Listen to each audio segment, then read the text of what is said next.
Oke, mungkin bisa kita mulai aja ya. Bisa, Bang. Oke, terima kasih buat teman-teman yang sudah bersedia meluangkan waktunya. Mari kita sebelum mulai untuk presentasi hari ini, mari kita berdoa dimulai.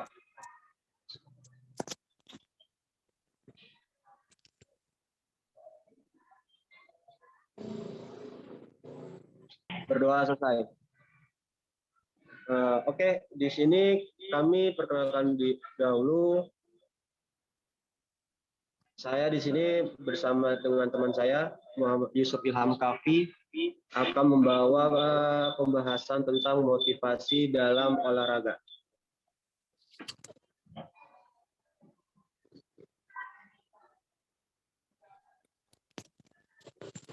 Oke, di sini pertama mungkin kita bertanya-tanya ya, apakah pentingkah motivasi dalam olahraga tersebut? Nah, di sini ada beberapa definisi dalam bermotivasi dalam terutama olahraga. Yang mana yang pertama ini motivasi berasal dari kata move yang artinya bergerak. Salah satu unsur dari motivasi adalah motif. Jadi, nah ini menurut Anton Irianto di tahun 2005, motivasi adalah sesuatu yang menggerakkan atau mendorong seseorang atau kelompok untuk melakukan atau tidak melakukan sesuatu. Jadi bukan hanya motivasi dalam mungkin bukan dalam kehidupan saja ya, tetapi dalam olahraga pun kita diharuskan mendapatkan motivasi, terutama bagi teman-teman yang melakukan dalam olahraga itu kan ada yang tim, ada yang individual. Maka ada tugasnya untuk mengasih motivasi dan tidak. Oke, selanjutnya di sini ada teori motifnya. Yang pertama hedonisme, kedua naluri, ketiga kebudayaan, keempat kebutuhan, yang kelima berprestasi. Yang pertama itu hedonisme. Manusia akan memilih aktivitas yang menyebabkan perasaan gembira dan senang. Jadi ini salah satu contohnya teman-teman kita ini memiliki aktivitas yang menyebabkan perasaan gembira, senang. Jadi salah satu anak yang termotivasi positive thinking gitu salah satunya. Selanjutnya teori yang kedua naluri yang itu melakukan menghubungkan perilaku semua aktivitas dengan berbagai naluri. Misalnya contoh yang salah satu ini yaitu naluri untuk mempertahankan diri. Jadi kita maksudnya mempertahankan diri ini mungkin kalau dalam kehidupan ini ya bertahan hidup kali ya dalam nalurinya. Perilaku dan aktivitas. Jadi kalau misalkan kan kita di dalam apa ya dalam kehidupan ini kan ada kan yang namanya masa down dalam kehidupan. Nah, cara perilakunya seperti apa? Memotivasi diri sendiri salah satunya untuk mempertahankan hidup. Selanjutnya kebudayaan, menghubungkan tingkah laku berdasarkan pola kebudayaan tempat berada. Jadi ini menghubungkannya bukan individual lagi ya, tergantung lingkungan yang sekitar. Kalau sekitarnya lingkungannya positif semua, insya Allah kita terbawa positif. Beda halnya kalau kita ada nauzubillah di lingkungan negatif, ya pasti kita akan terbawa negatif. Jadi itu ada teori motivasi dalam kebudayaan, artinya lingkungan. Selanjutnya kebutuhan, bahwa tingkah laku pada hakikatnya bertujuan untuk memenuhi kebutuhan. Jadi kita emang motivasi ini butuh bagi kita dalam olahraga salah satunya. Apalagi kan kalau kita menyangkut kehidupan pasti kita harus butuh motivasi. Begitupun bagi atlet yang olahraga salah satunya dia harus kasih dorongan bagaimana untuk dia itu menjadi atlet yang berprestasi salah satunya. Terakhir itu teori prestasi. Nah, ini yang terakhir ini mungkin mencakup dari semua yang kita bahas dari TO 1 dan 4, yaitu mendorong individu untuk berlomba dengan ukuran keunggulan. Jadi di sini kita mungkin sebagai ada yang menjadi atlet atau yang jadi pelatih mungkin bisa untuk bermotivasi bagaimana untuk menjadi juara atau berprestasi dalam bidangnya masing-masing. Oke, selanjutnya mungkin saya serahkan oleh Yusuf. Ya, oke. Motivasi olahraga. Individu yang memiliki motivasi yang tinggi tapi memiliki kemampuan yang rendah, maka akan menghasilkan penampilan rendah. Begitu juga individu. Kemampuan motivasi rendah akan menghasilkan penampilan yang rendah. Oleh sebab itu, untuk memperoleh penampilan maksimal perlu motivasi dan kemampuan tinggi dan dengan prestasi teknik yang diterima. Bib, ganti Bib. Snack. Selanjutnya. Motivasi insting.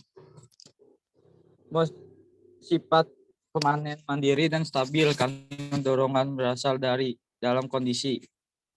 Kejiwaan orang bersangkutan akan membentuk kuat atau tidak motivasi dan berlangsung dengan tidak motivasi tersebut. Motivasi ekstrik. Motivasi ini bersifat sementara, tergantung dalam tidak stabil.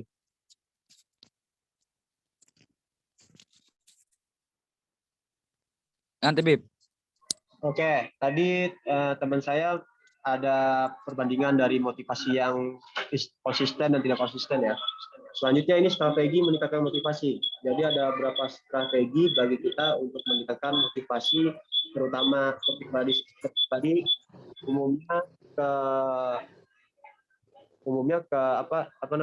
ke atlet atau mungkin ke mood kita nanti. Yang pertama itu motivasi visualisasi, yang mana untuk mempercepat proses latihan dengan membangkitkan semangat olahragawan dengan cara menyuruh atlet untuk melihat, memperhatikan, membayangkan bersama. Ini biasanya mungkin kalau kita pernah lihat ada mungkin kalau lebih gampangnya sepak bola kali ya. Bayangkan kan banyak tuh tim pelatih itu terutama melihat rekaman si lawan selanjutnya itu biasanya. Nah, di situ biasanya mereka tuh melihat bagaimana proses latihannya, terus taktiknya dan sebagainya. Itu mungkin seperti itu, kurang lebih. Selanjutnya motivasi insentif atau bonus. Nah, biasanya ini motivasi ini dengan cara memberikan bonus yang bertujuan untuk menambah semangat pelatih, bergairah, ambisi untuk prestasi dan memperpendek proses latihan. Yang mana ini biasanya dilakukan ketika sudah memenangkan kejuaraan. Ya, biasanya kan mungkin kita sudah lihat kan waktu kemarin Asian Games salah satunya ada berapa cabur yang menang mendapatkan nominal yang sangat luar biasa. Yang sangat luar biasa. Salah satunya yang saya tahu ini karena saya di bidang pencaksilat, waktu itu pencaksilat itu juara 1 emas 2 M. Jadi itu biasanya sudah setelah mendapatkan kejuaraan atau mendapatkan medali dan berprestasi di bidang olahraga masing-masing.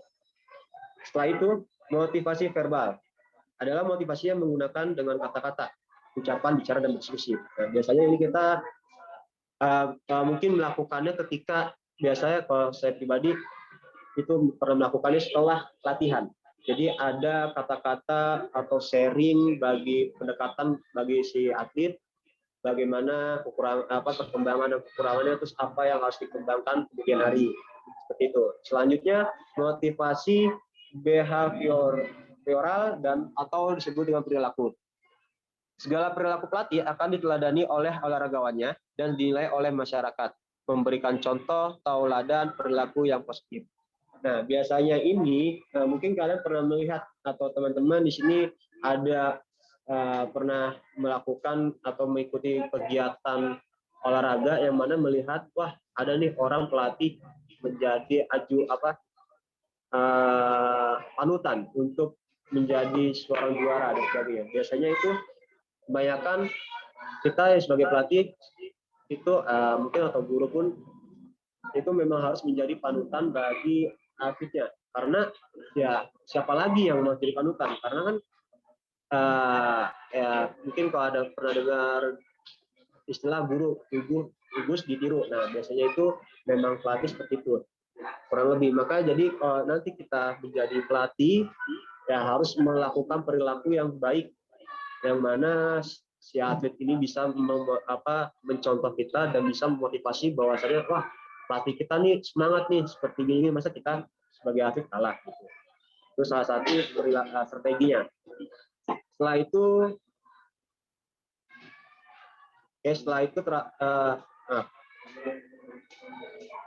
selanjutnya masih strategi, yaitu berbicara sendiri. Nah, mungkin ini ada sebagian kita ada yang mengatakan, ayo gue harus bisa nih untuk melakukan mencapai ini. Nah, gue harus bisa nih menjadi juara satu, atau gue harus bisa nih menjadi juara. Ini biasanya kalau bagi atlet atau teman-teman yang ambisi untuk menjadi juara biasanya berbicara sendiri, mengeluarkan kata-kata penyemangat untuk dirinya sendiri. Selanjutnya motivasi ritual. Nah, habitatnya ini biasanya dilakukan oleh regawan yang mengeluarkan kecemasan. Nah, biasanya mungkin kalau saya pribadi waktu itu pernah menjadi atlet atau mau bertanding, itu ada ritualnya. Kadang kan mungkin bukan yang atlet biasa aja ya, yang profesional pun juga ada, pasti ada yang namanya grogi. Nah, bagaimana caranya untuk menghilangkannya? Pasti ada yang bermaaf, ada yang ke bolak-balik kamar mandi, kalau enggak dia minta tolong temannya untuk nyari makanan atau apa gitu. Jadi setiap orang itu ada ciri khas untuk menghilangkan kegrogian itu atau kecemasan itu sebelum untuk pertandingan yang mereka ingin tanding. Selanjutnya supervisi. Suatu motivasi yang percaya pada peralatan, simbol yang dianggap memiliki kekuatan daya dorong mental. Nah, biasanya nih ada nih kan, mungkin kita merasa waktu kecil dulu merasa, wah, gue dapat gelang ini bisa menambahkan kekuatan nih. Zaman kita dulu ya, zaman kita kecil tuh, apalagi main bola atau gimana, kalau pakai cincin dan sebagainya. Itu mungkin peralatan yang sekiranya sugesti kita ya, itu tergantung sugesti kita sendiri ya. Nah, kita di sini bukan menjadi orang munafik atau gimana gitu, tapi memang itu ada ciri khas manusia masing-masing. Selanjutnya intimidasi. Ini merupakan tekanan atau bisa juga ditakut-takuti. Nah, biasanya ditakut-takuti ini bukan karena dia takut-takutin, lu kayak gini-gini, bukan. Tapi ditakutinya ini benar kasih hukuman. Mungkin kalau contoh, ini hal yang positif ya. Contoh mungkin ada pertandingan bola, kalau dia kalah, dia bakal keliling putar lapangan 3 kali putaran dan sebagainya. Itu hal yang positif. Jadi bukan hal-hal yang negatif ya, tapi hukuman motif tekanan jadi takut-takut itu seperti hal yang positif itu. Seperti itu. Oke, selanjutnya dilanjut sama Yusuf. Masih di motivasi presentasi, merupakan suatu dorongan yang terjadi dalam diri individu untuk senantiasa nikmati kualitas tertentu dengan sebaik-baiknya atau lebih dari kualitas tertentu. Ganti. Bawa, Bib.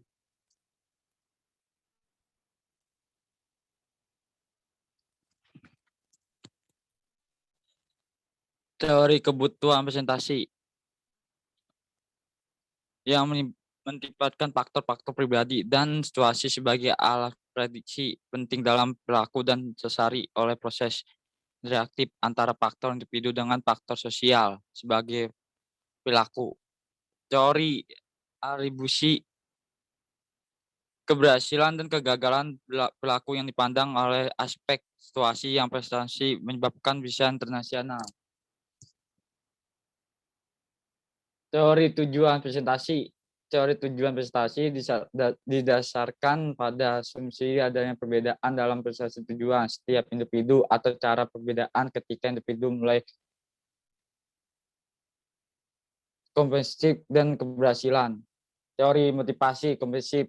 Teori ini mendapatkan bahwa olahraga sebagai contoh, yaitu mengontrol prestasi, belajar latihan, dan melakukan keterampilan yang berfungsi sebagai harga diri dan evaluasi untuk mengalami informasi individu. Next week. Sekian dari kelompok kami, kurang lebihnya mohon maaf. Terus ada pertanyaan nggak dari saudara-saudara? Ya, buat teman-teman sekiranya ada yang mau ditanyakan tentang motivasi dalam olahraga, apakah penting dan sebagainya. Soalnya kan mungkin ada sebagian dari kalian kan ada nih yang menjadi atlet lalu bingung atau ngedown dan sebagainya atau bagaimana. Kita di sini bukan mengguru ya, diskusi aja. Ayo teman-teman. Kalau nggak ada mah udah tutup aja, Bib.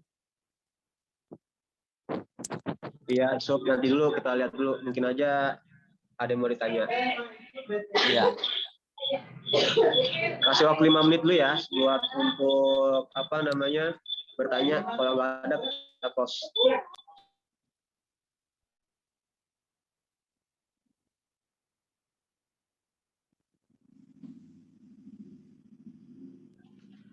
Saya mau nanya Bang, Oke, Ibnu, apa itu? zaman sekarang kan doktrin sama motivasi itu kadang-kadang jadi samar-samar ya. Nah, bedanya doktrin sama motivasi apa sih? Itu aja Bang. Oke, thank you Ibnu. Siap. Ada lagi nggak yang lain biar sekalian?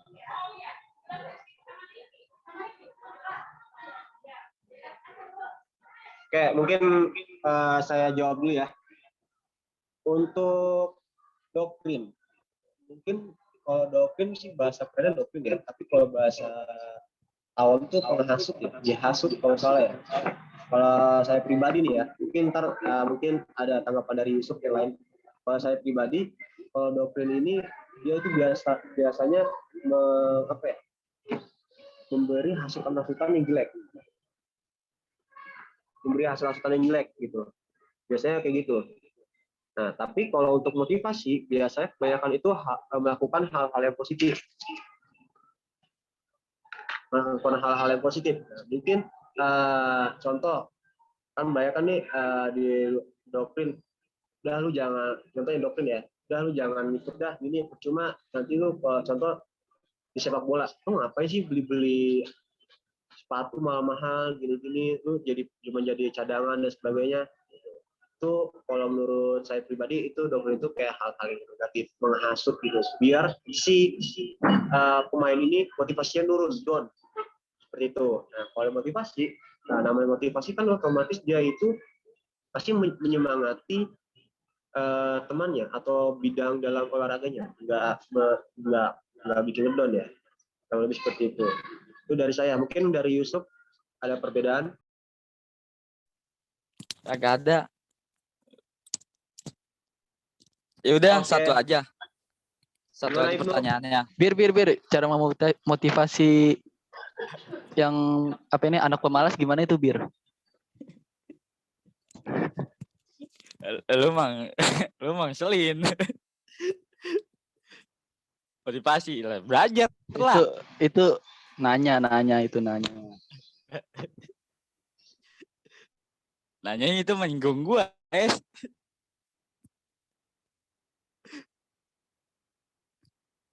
Oke, gimana tadi Udah. Danu? Nggak dengar gue. Cara memotivasi anak yang pemalas gitu. Oke. Caranya itu banyak cara. Tergantung dia itu, mungkin lebih tepatnya kita menganalisis dia itu kesukaannya apa. Kesukaannya dia, contoh kalau dia suka jalan-jalan ya mungkin kita kasih refreshing, kita jalan-jalan atau apa. Kalau dia sukanya makan, mungkin dia makan dan sebagainya. Oke, tergantung, kalau lebih tepatnya sih melihat si anaknya ini dia sukanya apa. Jadi dia tuh kalau kasih reward bagaimana kalau dia menang, kayak kalau dia menang nih kamu bakal dapat ini dan sebagainya. Kalau enggak ya banyak cara. Intinya kita harus menganalisis atau mencari pendekatan kepada si atlet tersebut. Gitu Ibu Terganu. Oke, mungkin itu aja kali ya. Soalnya udah mau selesai nih Zoom-nya. Mohon maaf. Dan sebelumnya terima kasih buat teman-teman yang sudah bersedia untuk meluangkan waktunya. Demikian dari kami kelompok 7, saya dan Yusuf. Mohon maaf jika tidak memuaskan dalam penjawaban dalam pertanyaan tadi. Saya akhirul kalam. Assalamualaikum warahmatullahi wabarakatuh. Waalaikumsalam warahmatullahi wabarakatuh. Tuh.